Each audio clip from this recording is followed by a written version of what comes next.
they let it. It's ostensibly for the coho salmon, which they say is collapsing. It's not true, but certainly enough people have believed it, and they are actually taking the water and running it into the ocean because they are trying to depopulate the.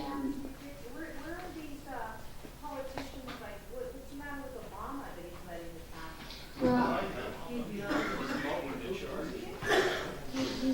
he's all for it, and you know, people.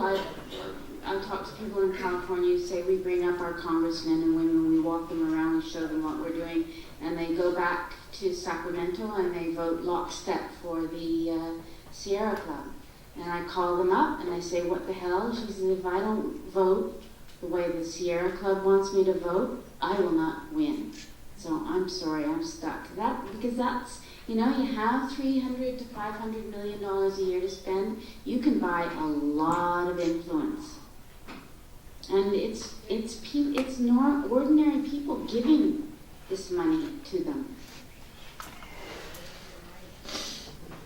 Good.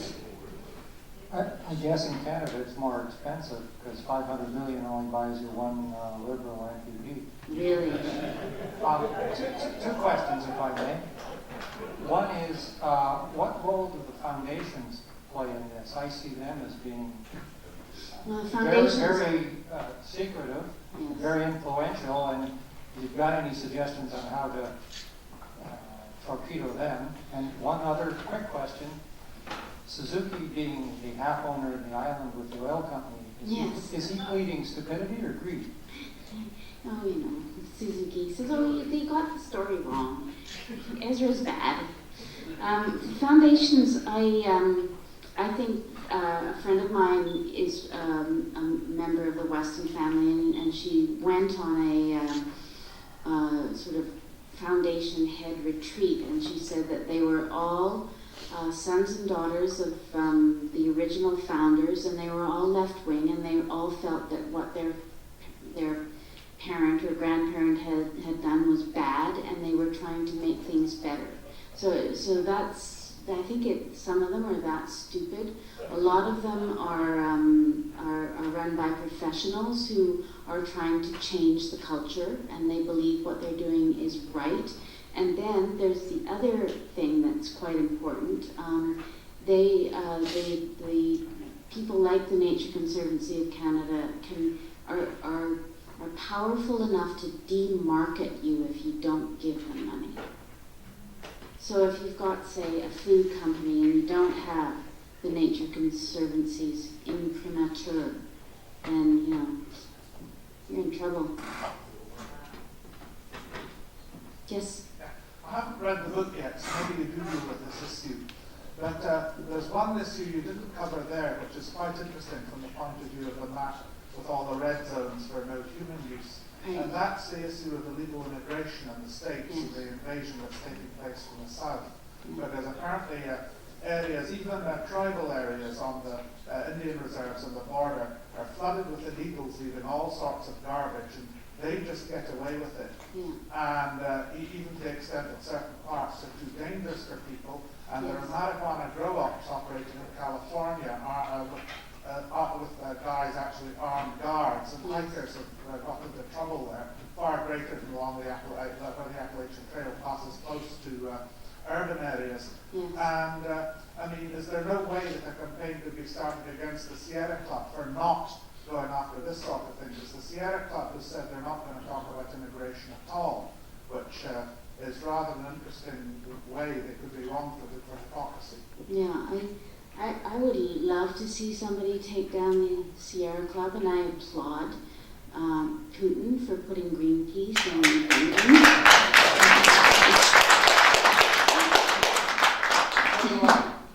But I know there's entire areas of that border. I was down there a couple of years ago that whichever conservation organization has made it impossible for the police to enter on using machines. You can only go in on foot or horseback. They make them put their posts in a. They don't want it to be seen. They have that much power, and nobody. The only people that fight them are people like the Ontario Landowners Associations, there are people like that all over North America. And they're the only ones fighting them. Well, Ezra's another one fighting them, so. Yes, of course, could you Ezra. maybe- And Ezra. Yeah, so could you could you explain the thing about the island you said to the gentleman behind me? I'm sorry. Well, I mean, he said that Ezra owns part of an island with Suzuki owns part of an island with an oil company, which sounds like it might be true. I don't know. But I mean, I'm sorry, but Suzuki is obviously, deeply flawed ethically, and most people, I think, understand that. No, they don't. You have to get out and say that. You have to get out and say Suzuki is every day.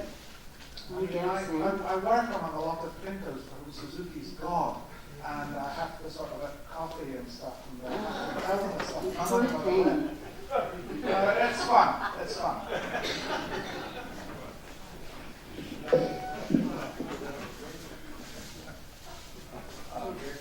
Before I say anything, I have to qualify why I'm saying it. First of all, it absolutely thrills me, and I'm so thankful to see somebody exposing the phony, bureaucratic environmentalists.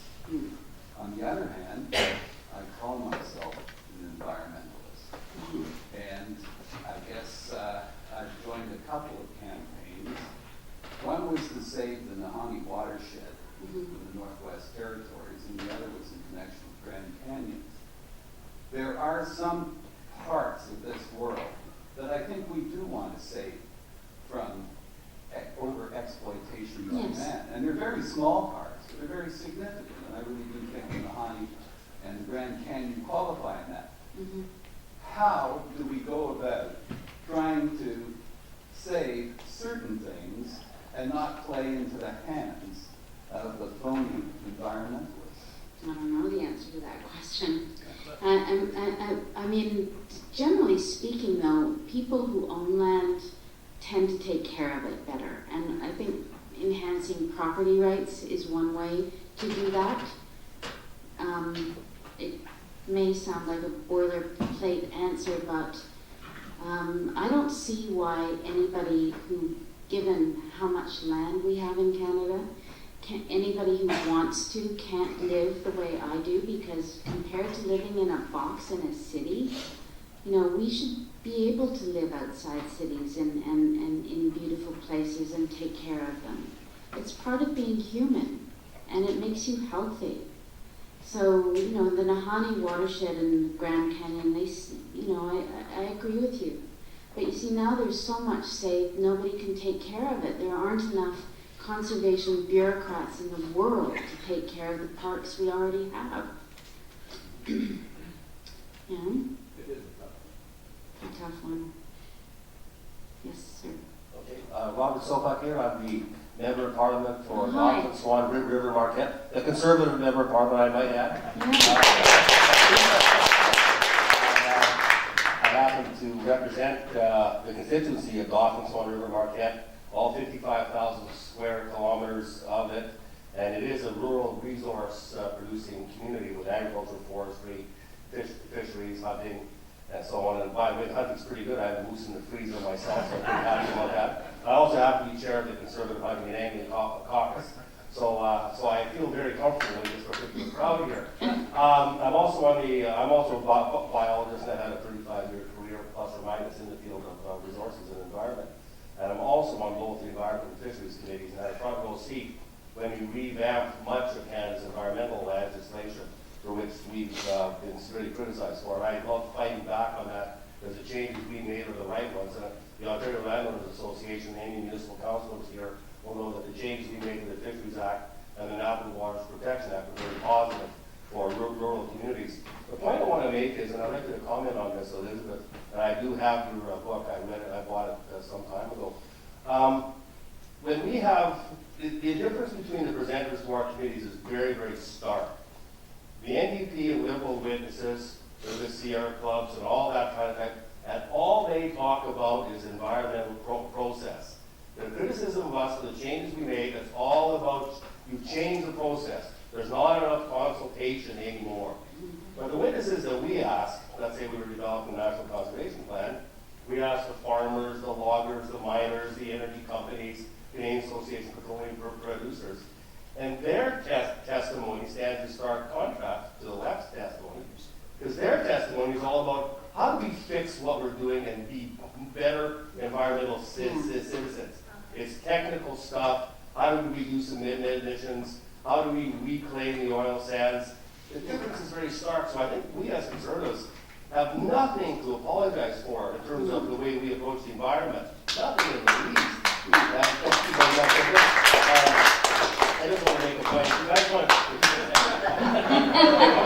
no. I'm just a simple farm boy. There's nobody. If you want to have some legislative.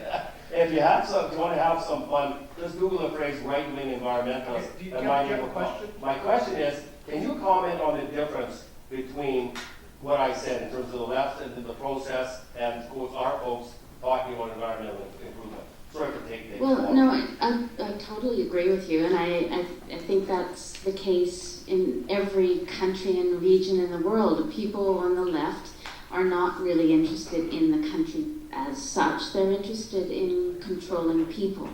And that one of the best ways to control people is to have a whole bunch of process and have a whole lot of people who have no responsibility, who are unencumbered, getting in everybody's faces and saying, we want this, and I would like to ask them, okay, so if we do what you say and it screws up like the Western Forest did, are you going to pay for it? Because they never bear any responsibility for their many disasters that they've caused. Never.